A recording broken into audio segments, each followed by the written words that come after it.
Catriona Gray nagsalita na sa hiwalayan nila ni Sam Milby. Nauna nang napansin at pinag-usapan ng mga netizens ang strange na hindi pagpansin ng dating Miss Universe Catriona Gray sa isang event kay Moira de la Torre.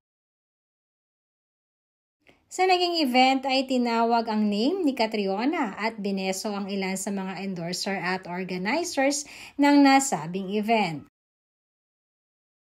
Subalit pagdaan niya kay Moira ay kaagad naman niya itong nilagpasan at dinedma. Dumiretso ng bahagya sa Diamond Star na si Maricel Soriano at saka umupo sa kanyang pwesto.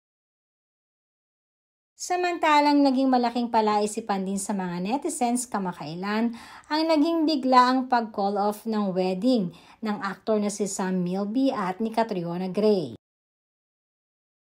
Madaming netizens ang naiwang nagtaka kung ano nga ba ang posibleng dahilan ng hiwalayan.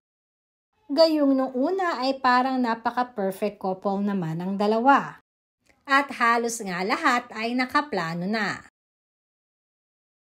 Sa mga naging kaganapan nitong dumaang linggo, ay na rin sa mga netizens ay mukhang nagkakaroon na ng linaw ang paghihiwalay ni Catriona at Sam.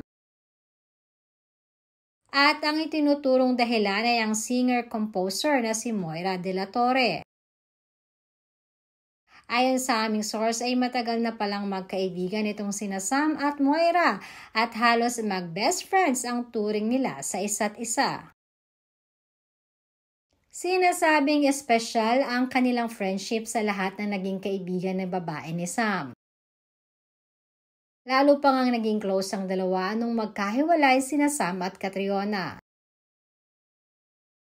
Ikinonekta pa ng mga netizens na baka di umano kaya dinededma na ngayon itong si Moira ng kanyang mga kasamahang singer ay dahil na rin sa issue at pag-uugali nito.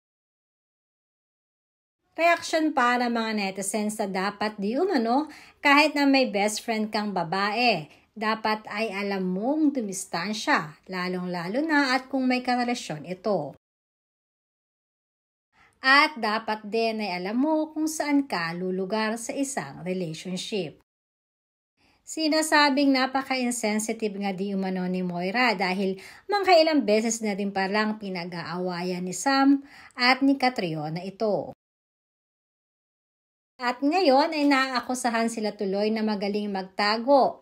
Dahil pagkatapos sa naging hiwalay ni Sam at Catriona ay mas lalong naging super close ang dalawa sa isa't isa at ipinapakita pa nila ngayon sa public.